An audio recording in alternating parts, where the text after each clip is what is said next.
In this video, I'll teach electric potential at any general point due to dipole. Means in the last one we have done at axial point and an equatorial point, and those were the special cases of um, points around dipole. But now we will do any point. Suppose we want to find out at 30 degree, 40 degree, 45, at any point if we wish to calculate electric potential. So this is the derivation for that. This derivation for general point is not given in electric field, but for general point it is given for electric potential in your syllabus.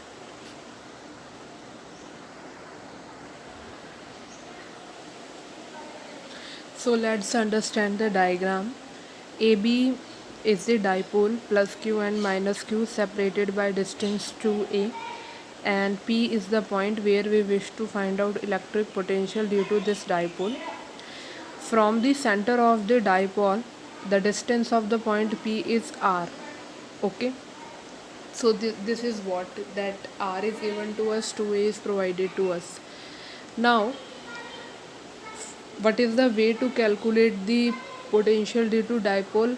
First we will calculate due to plus q or minus q charge, then we will algebraically add them. Okay, so due to plus q charge at point P, it will be 1 upon 4 pi epsilon naught q r2, and due to minus q it is 1 upon 4 pi epsilon naught minus q upon r1.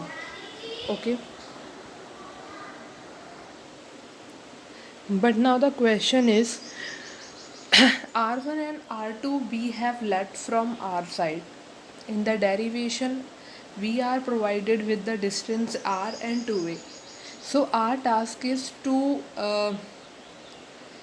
write r1 and r2 in terms of r. Okay, for that what we will do, we will draw this perpendicular over it. Okay, now one theorem is there is one theorem. If this like of a system and if you draw a perpendicular, okay, so in this situation this distance equals to this one. Okay, it will become an isosceles triangle.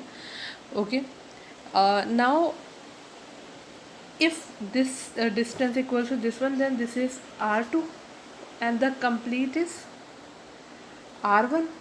Okay, so what about the this one? This is r1 minus r2. Okay, this is the one mathematical thing we will deal here.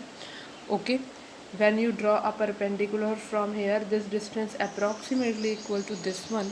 Okay, and then it is complete r1 and this is r2, then this is r1 minus r2. Okay, another uh, another thing we will let here that we will discuss later on, but first do the derivation.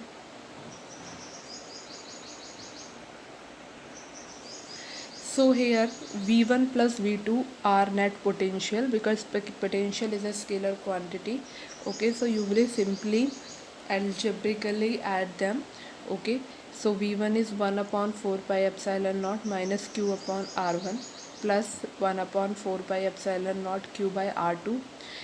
Q upon 4 pi epsilon naught you will take common, then you will have 1 upon R2 minus 1 upon R1, then you will take LCM R1 R2, and R1 minus R2 will be in the numerator and Q upon 4 pi epsilon naught.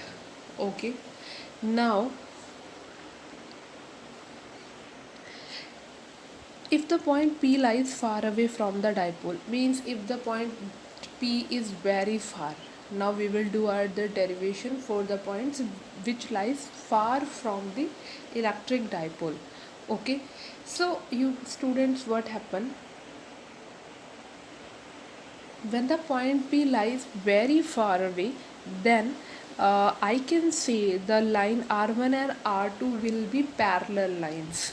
Okay, if point P is very far away, then R2 and R1 will be a parallel lines, and this angle this angle also become theta. Okay, this angle also become theta. So in this triangle, if you will apply a trigonometry, okay, so this will become your base, okay, and this will become your hypotenuse. So you can find out r1 minus r2 in terms of cos theta. Okay, so r1 minus r2 upon ab equal to cos theta. Okay, so r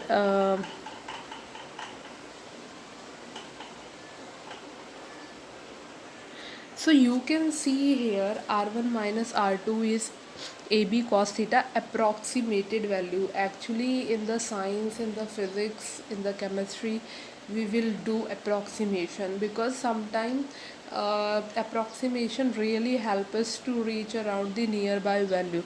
So r1 minus r2 is approximated value ab cos theta. Okay, and ab is 2a. From the figure you can say AB is 2a cos theta. And student, if the point P is very far, then R1 and R2 are equal. Then R1 into R2 becomes R square, because R1 and R2 both are equal. So it will become R square. Okay. So we will use approximation here. Okay, and then v equals to q upon 4 pi epsilon naught. You will put all these value here at place of r1 minus r2 upon r1 r2. So it will become 2a cos theta upon r square. Okay, so 1 upon 4 pi epsilon naught q into 2a is pa. Q into 2a is called dipole moment. So q into 2a will become p, because p is q into 2a. Okay, p cos theta upon r square. Okay, now this is the way. If you will you can write in the form of with the help of vector if you want to write. Okay, because cos theta is a kind of dot product. So if you want to write dot product, so you can write this one. uh, first learn this way, then come to this one. Okay, you know that we can hide this cos theta in dot product. Okay, so we put dot, and this is a unit vector, its magnitude is 1. So if you will open p r cap cos theta, so this will become 1, and it is vector, so it will become p cos theta. So you can write p cos theta to p dot r cap. Okay, and if you know that what is our vector is represented by r unit vector. We can write unit vector to r cap divided by mod r. So if you will put at place of this one this value, okay, so this r will become r cube. Okay, here, so I'll say you move to this one. So this is in the form of dot product. Okay, but for numerical, this you have to memorize. You have to memorize this formula: 1 upon 4 pi epsilon naught p cos theta upon r square. So you can see, if you will put you हाँ एक minute. We can also derive the two cases which we have done. Axial point. So axial point, what will be the value of theta for axial point? For the axial point, theta will be either 0 or 180 degree. Okay, so your formula will come 1 upon 4 pi epsilon naught p upon r square, or minus will come if it is opposite to p, and for 90 degree it will become 0. Okay, for equatorial point, electric potential due to a dipole is 0.